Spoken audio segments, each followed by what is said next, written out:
David from Belfast here. So really what I want to get to is Mr. Hovind, I think, runs, the Creation Science Evangelism, something like that there. Yep. He uses the word science in the title. I'd like to know, scientifically, what theories has he proposed and how has he tested them empirically? That's true, because if it's a belief, how can it be science, as you stated earlier? Exactly. I would point out two things first before I answer the question. I'm not using tax dollars to teach my thing, so Well, no, I'm going to get on to something in a wee second that'll explain this a bit better. So don't worry about I can call it whatever I want. Let me know some theories you've proposed and how you've backed them up with empirical evidence that you've actually collected, studied in a lab, and then published in a journal, I guess, with the rest of us peer-reviewed, published scientists. You've got to know that's a lousy argument for anything. Peer review. No, I just want to know any theories that you've got and how you've backed them up empirically. That's all. Okay. How many peer-reviewed articles are there in Iraq supporting anything other than Islam? No. Hold on one second. I want to know what theories you have and how you've tested them empirically. Okay. Regardless of whether they're peer-reviewed, we'll forget peer review. I think we definitely got to look at the peer review, because who's the peer? Okay. I have a theory that if we dig in the ground, we will find fossils of billions of dead things that are buried in twisted, contorted positions sometimes from a worldwide flood. I predict we'll find trillions of fish fossils that drowned in the flood with their gills extended, their fins extended. They died totally terrified of what's going on around them. And sure enough, we dig in the ground, and that's what we find. We find evidence of rapid burial. So that's one theory. All right, that's fair enough. I can live with that there. Okay. Now, the beauty of science, as far as I understand it, is in the application.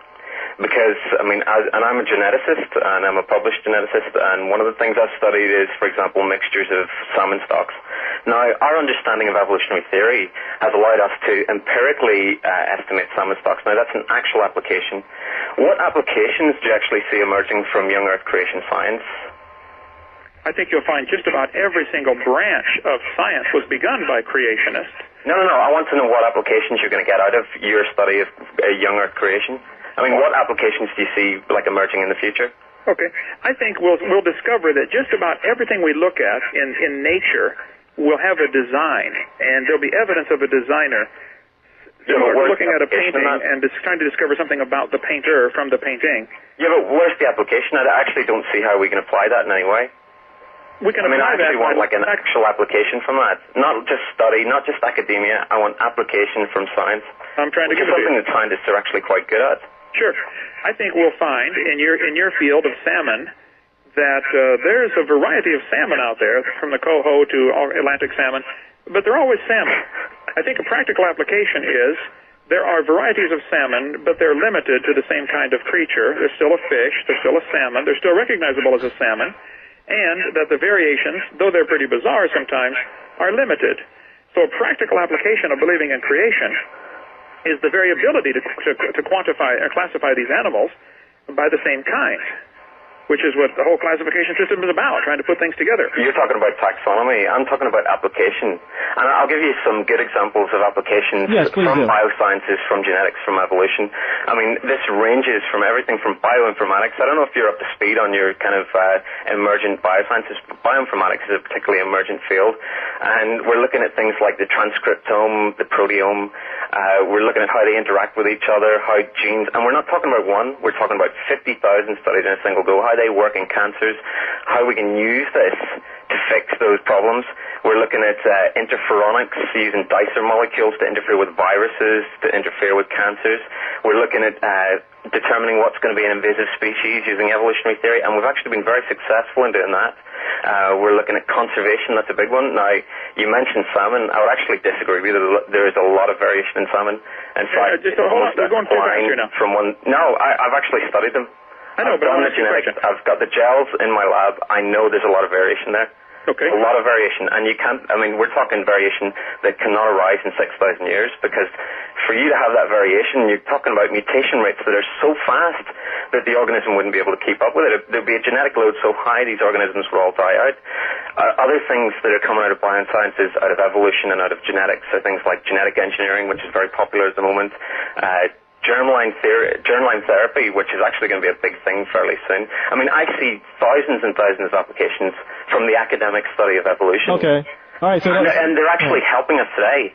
And the beauty of it is it makes our economy so much better, which actually allows us to have lots of tax dollars to pay for these weird theories that we have, because they're funding themselves. Do you not see how that's kind of working for us? We can actually fund ourselves from what we're doing because it's so successful at what it does. Right. Okay. In your professional field of salmon, do you say there's a lot of varieties, and I would agree. Do you know of any examples? Well, actually, I'll argue with it. I'm not in the field of salmon. I've studied salmon, but I'm a geneticist, and in particular, I'm a molecular geneticist who uses evolution on an almost daily basis. And I find it very hard to not rationalize the thousands and thousands of papers I have in any other way but under. And Dobzhansky said it himself, and he's one of the greatest biologists ever to live, that nothing in biology makes sense except in the light of evolution. And I think the proving ground for it is in the fact that we actually have applications at the other end, which are funding and making our society better. How are you going to counter that with your creation science? Because I don't actually see any actual proper applications that are going to help us to become a better race. Or to it sounds to me like you don't expect an answer either. You talk about 20 different subjects. Yeah, okay. Yeah, I mean, you talk about 20 different subjects as well. I'm throwing one at you. I want an application that's going to be germline therapy. Right. All right, let's slow down. Let's word this in a manner quickly, because we're running out of time here, Gene Boy. What exactly are you asking of Hovind? You asked him how can he... I just want an application, man, that's all. Okay. I just want an actual practical application that I can go out tomorrow and apply, make a bit of money, and fund creation. Okay, so let me make another attempt to try to rephrase it. Okay, Ken, I think what he's simply asking is, how can knowing that organisms are designed help make this world a better place? Yeah, exactly. Okay. I think when a doctor cuts open somebody to do an appendectomy, they would expect to find the appendix in roughly the same place on everybody they cut open. Evidence that the designer put it in the same place, like when a mechanic opens the hood and the car distributor on a Chevy, in the old cars at the back, he expects to find, the distributor. He finds a lot of similarities. But that's evidence that they've got shared theories creating those devices. That's all that is. It doesn't mean a shared designer. It just means a shared theory. Okay, you're demonstrating my point here by interrupting me constantly. You don't want an answer. you don't have the least. Well, I would like an answer, because I think if you come up with one, you're going to have a pretty hot thing for the next century, the next 2 centuries, because you'll not have to worry about us or you paying tax dollars to fund the teaching of creation or the teaching of evolution. I'm sorry about that. You'll actually be able to fund the teaching of creation science yourself, because if you have this hot application, and bioinformatics is a pretty good one, you'll be able to self-fund yourself, so it won't matter. You could start up universities, and you can have a whole city dedicated to creation, funded from just one application. So why don't you go and do it? I think there's a huge segment of society that is self-funded, like the private school system, which, 12 or 14% of the population now have drawn their kids out of the public school, mostly because of this very issue. So here these people are paying taxes for your things about the minority here, and paying for their school system. That's the minority, though. 14% of people who are willing to pay taxes for both schools. Fairly low number. It's not 94%, it's 14%. It's 14 roughly. When you consider the economics here, I mean, here's families raising children. Yeah, but we're not talking about 94. We're talking about 14. That's only 14%. We could ship those people off to a different country and bring in immigrants from anywhere around the world who would be 100 times more grateful for the economy and the freedom in which to live. Okay. Let's not worry. But let's get back to the application. I want to know if there's a hot application in creation science that's going to allow you to self-fund yourself in the future. Our ministry is self-funded. People want to hear about the creation. It's about creation science, full stop. Because evolution is not about funding oneself.